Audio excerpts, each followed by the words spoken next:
Brandon, obviously the Kobe game tomorrow. When you think of Kobe and his career, what stands out the most to you? I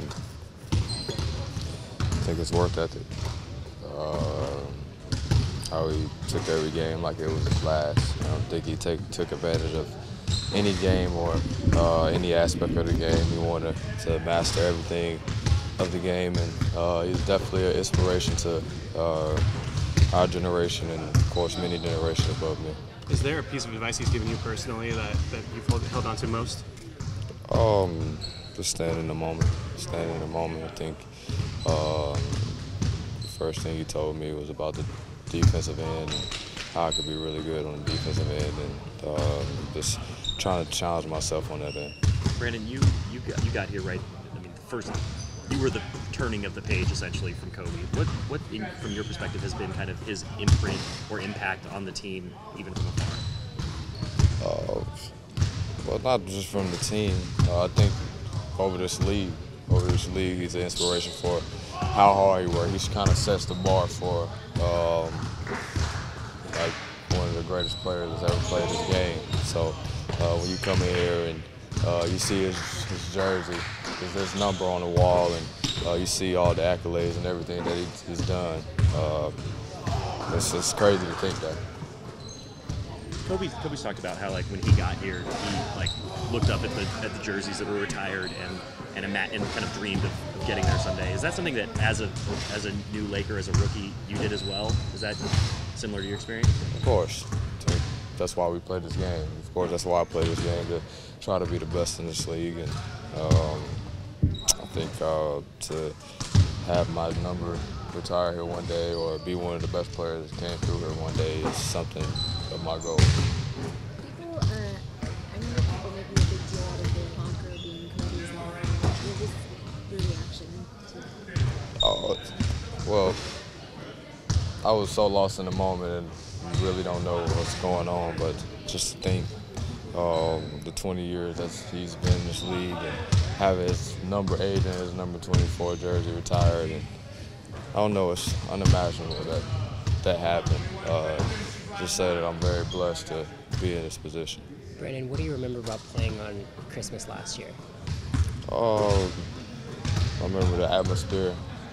I remember how psyched the fans were, how ready we were to play basketball, and just how fun it was. Sorry, go ahead. How much different is that game versus any other game, do you think? The Christmas game? Yeah.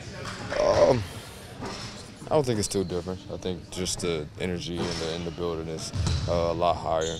Of course, it's the time for joy, time for family, and you get to go out there and play a game you've been dreaming of for your whole life.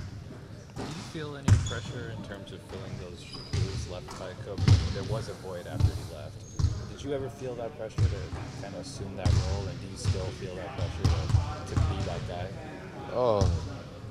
Well, I think coming in here every day, and I think I kind of take the pressure off myself by coming in here every day and try to work every single day and try to be the best that I can be. I know that I'm going to be something special, and I come here every day to work hard on different parts of my game. So I know eventually I'm going to get there. So when you put in the work, I don't think you feel the pressure, or more so I want to say fear or anything. Brandon, when you say that Kobe's defense stood out to you the most, what part of that approach was most impressive about him? His tenacity. I think the way he played offense is the same way he played defense.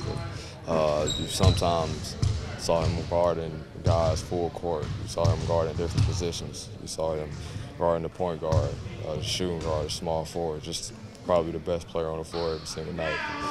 To be locked in for that 48 minutes and locked in on the best player and go and score 30 to 40 points every single night is something special.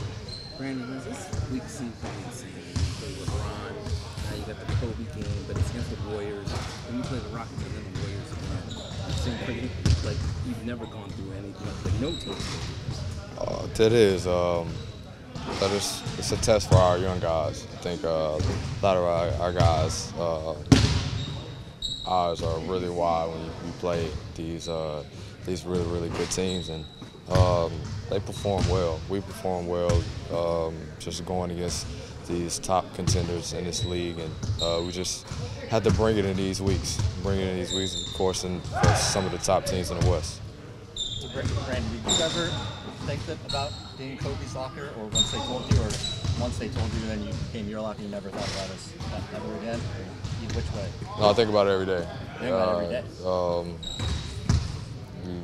First it was the one over at the old practice facility. Right. Then it's Kobe's locker at Staples, and then he has a suit locker right beside. Right. So I think every day I go in the tunnel, I think about how blessed I am to be in this position, how this guy spent his 20 years in the same position, and I have to say it's an honor. It's an honor to try to be there, fill some shoes, and just try to come out here and work every day. Brandon, you were like 8, I guess, 8 or 9 when Kobe changed his number. Like, do you really just remember him as number 24, or do you have memories of Kobe 8? You know, I probably have like 1 or 2 memories from him, number 8, but yeah, it was really number 24 for me. But even watching some of the highlights before he changed his numbers, I mean, it's easy to type something on YouTube, and I mean, either number, he was still a killer.